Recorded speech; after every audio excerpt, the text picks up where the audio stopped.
Hello കൂട്ടുകാരെ, ഇന്ന് നമ്മൾ വന്നിട്ടുള്ളത് ബഷീർ ദിന ക്വിസുമായിട്ടാണ്.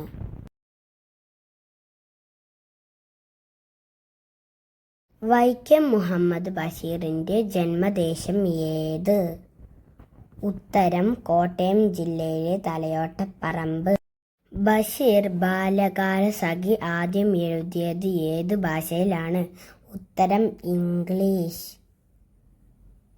വൈക്കം മുഹമ്മദ് ബഷീർ ജനിച്ചത് എന്നാണ്? ഉത്തരം 1908 ജനുവരി 21. ബഷീർ പ്രസിദ്ധനായത് ഏത് പേരിലാണ്? ഉത്തരം ബേപ്പൂർ സുൽത്താൻ. വൈക്കം മുഹമ്മദ് ബഷീറിന്റെ ആദ്യ കൃതി? ഉത്തരം പ്രേമലേഖന 1942. ബഷീർ ആകെ ഒരു നാടകമാണ് രചിച്ചിട്ടുള്ളത്. ഏതാണ് ആ നാടകം? ഉത്തരം കഥാബീജം. ബഷീർ ജയിൽവാസം അനുഭവിച്ചത് ഏത് സ്വാതന്ത്ര്യ സമരവുമായി ബന്ധപ്പെട്ടതാണ്? ഉത്തരം കോഴിക്കോട് വെച്ച് നടന്ന ഉപ്പു.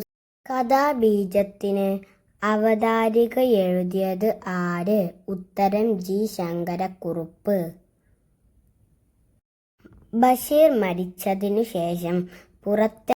ഉത്തരം യാ ഇലാഹി പ്രേമപാറ്റ ജീവിതം ഒരു അനുഗ്രഹം. ഇലാഹിയിൽ ബഷീർ എഴുതിയ ഒരേയൊരു കവിത? ഉത്തരം അന്വേഷണ പ്രകാശം. യാ ഇലാഹിയിൽ ബഷീർ എഴുതിയ ഒരു ചെറുലേഖനം? ഉത്തരം എൻ്റെ ചരമക്കുറിപ്പ്. ബാല്യകാലസഖിയുടെ സുവർണ ജൂബിലി പതിപ്പ് പുറത്തിറക്കിയത് ഏത് വർഷം? ബാല്യകാലസഖി എന്ന നോവൽ സിനിമയായി സംവിധാനം ചെയ്തത് ആര്? ഉത്തരം ബി ഭാസ്കരൻ.